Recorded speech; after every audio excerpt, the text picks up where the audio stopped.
الرحمن علم القرآن خلق الإنسان علمه البيان الشمس والقمر بحسبان والنجم والشجر يسجدان. Assalamu alaikum, my friends. Welcome to another episode of the Revelation Experience. I'm Meraj Mohiuddin, and today we're going to be finishing Qur'an year 4, talking about a very specific incident in the Prophet's life that many of you who are familiar with the seerah are well aware of. So far we've talked about how the Prophet Muhammad has been attacked and smeared. His reputation has been smeared by the Meccans, the powerful Meccans who are trying to use every cheap tactic that they can employ to try to bring down the Prophet, peace be upon him, and bring down the community that's following him. Well, the Prophet, peace be upon him, obviously didn't want that to happen, and he was trying to think of every possible way that he could get some leverage or gain some kind of advantage in trying to promote his message. And one of the means by which he thought that might happen is through getting the support of some of the more influential people in Mecca. You have to understand at this time, the people who are coming to his message were his friends and his family. Amongst his friends were several wealthy and influential people, not the very top strata, the chieftains, but kind of like your middle career successful merchants, people like Sayyidina Abu Bakr and Sayyidina Uthman, Abdurrahman ibn Auf, and so forth. But the Prophet, peace be upon him, probably felt like if I can just get one of the big guys, right? Who were they? Abu Sufyan, maybe, his uncle Abu Talib, or even the biggest fish of them all, Walid ibn al-Mughira. Now, who was Walid ibn al-Mughira? Well, Walid was the person who was the chief of Makhzum, which we talked about last episode, the most powerful and wealthiest clan in Mecca. Walid is the person who was mentioned in Surah Al-Mudaththir as the man who was touched by the verses of the Prophet Muhammad, peace upon him, but then Abu Jahl convinced him to go against his instincts and declare that Muhammad was crazy, right? Remember, that's the episode where he frowned and he scowled and he turned away and he scowled again. That was describing Walid ibn al-Mughira, we believe. Well, in this instance, what we understand is sometime in year 4, or perhaps a little bit before or after that, the Prophet, peace be upon him, has a chance interaction with Walid. And he is trying to get Walid to understand the message of Islam. And while he is doing this, having this conversation with Walid, a blind man by the name of Abdullah ibn Maktoum, a blind man, an older blind man who is in Mecca, he can hear the Prophet speaking, he hears his voice, and he goes up to the Prophet Muhammad, peace be upon him. Obviously, at this point, he might not know that he's speaking to Walid. He doesn't know he's interrupting, what you would call like a power meeting, I guess. And so he goes to the Prophet Muhammad, peace upon him, asking for some advice, asking for some explanation of the Qur'an. Now, the Prophet Muhammad, peace upon him, is in the middle of this conversation with this highly influential man, the most influential man in Mecca. And now, this poor blind man is coming in and almost interrupting the conversation.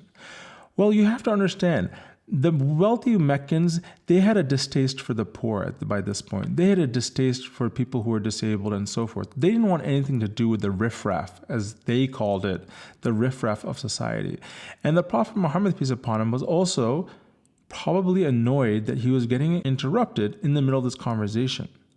And so what happens next? The Prophet Muhammad, peace upon him, turns away from the blind man, kind of ignoring him, shooing him away so that he can continue his conversation with Walid. Well, at that very point, Allah sends down an incredibly powerful surah, which is further guidance to the Prophet Muhammad, peace upon him, and that comes down in the form of Surah Al-Abasa. The word Abasa means he frowned. The translation goes like this: He frowned and turned away when the blind man came and interrupted his preaching. But for all you knew, he could have grown in purity or received a useful reminder. But the one who thought he needed nothing was the one to whom you gave your full attention, though he wasn't your responsibility. So the one who came to you eagerly in search of knowledge and feared God, you neglected him. عبس وتولى أن جاءه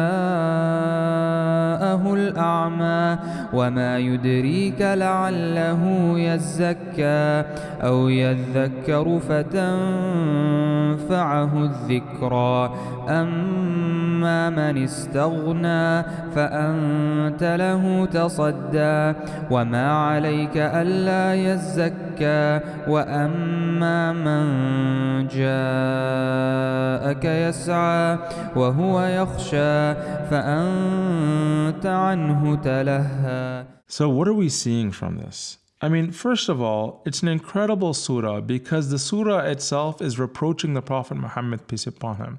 It would never make sense for the Prophet Muhammad, peace be upon him, if he was writing this Qur'an by hand, why would he write a surah that was reproaching himself? So that in itself is a proof of the Qur'an, that the Qur'an is written by someone higher than the Prophet Muhammad, peace be upon him.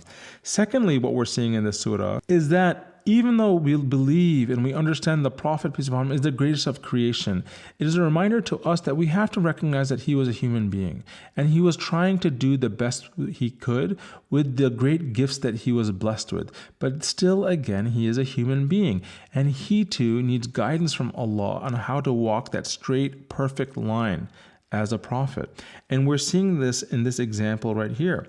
Thirdly, Allah is telling the Prophet, he's reminding the Prophet Muhammad, peace upon him, that the condition of people's hearts is far more important than their bank accounts or the amount of power that they hold. In the second verse here, Allah is saying, you're giving your attention to someone who's not asking anything of you. Meanwhile, there's someone who's asking something of you and you're turning them away. No. That's not how it works. This is a very powerful reminder to the Prophet Muhammad, peace be upon him. And what's fascinating about these two individuals, Walid ibn al-Mughira, this powerful rich man of all this influence and power on one side, and you have Abdullah ibn Maktoum, this blind man on the other side. Who do these people become several years later? Well, I have a memo in Revelation that explains to you the irony of the situation. And the irony of that situation is that many years later, the Prophet Muhammad, peace be upon him, will leave Medina to go march out and fight against Walid's nephew Abu Jahl at the Battle of Badr. See, Walid eventually dies before the Medinan period, but his nephew Abu Jahl takes up the mantle. He becomes like the new Walid, right? The new chieftain. Walid never embraces Islam. If anything, his hatred only grows and he passes that down to Abu Jahl. Abu Jahl is leading the army at the Battle of Badr, right? Qur'an year 15. The Prophet has to march out to the Battle of Badr and he has to take as many people as he can. Who does he leave in Medina to lead the prayers in his absence? None other than this very blind man, Abdullah ibn Maktoum. So here we see Allah is telling you the value of people and the role that they will play in this legacy of Islam. And you see this play out in the seerah itself. This is why the seerah is just so fascinating. It's so beautiful because it's rich in all of these examples of human interaction and human fate, and what happens if you follow Allah, what happens if you follow the Prophet Muhammad, peace be upon him.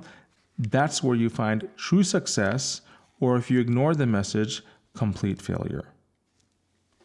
After Walid heard these verses, he left in complete disgust because he had no desire to be attached to a message that elevated the blind in society and the poor in society. That's not what he was interested in. Meanwhile, the Prophet Muhammad, peace be upon him, always attended to Abdullah ibn Maktoum's questions because this was a person who Allah commanded him to not avoid, to not ignore. The Prophet treated him with the utmost kindness and respect, and he often said to him, "Welcome to the one on whose behalf my Lord has rebuked me." This is the nature of the Prophet Muhammad, peace be upon him. This is our messenger. So this ends this episode. I'm going to keep it a little bit short because we had some longer ones earlier. This ends Qur'an year 4. In the next episode, we're going to jump into Qur'an year 5 and the immigration to Abyssinia. So if this was helpful for you, let me know in the comments. Your comments are always very helpful for me. Feel free to share this with anyone who you think might benefit from it. And make sure that you read the Qur'an and do some heavy lifting while we are going through the seerah. Meanwhile, I can't wait to see you guys in the next episode. I will see you guys soon. Assalamu alaikum. إن الذين قالوا ربنا الله ثم استقاموا فلا خوف عليهم ولا هم يحزنون أولئك أصحاب الجنة خالدين فيها جزاء بما كانوا يعملون.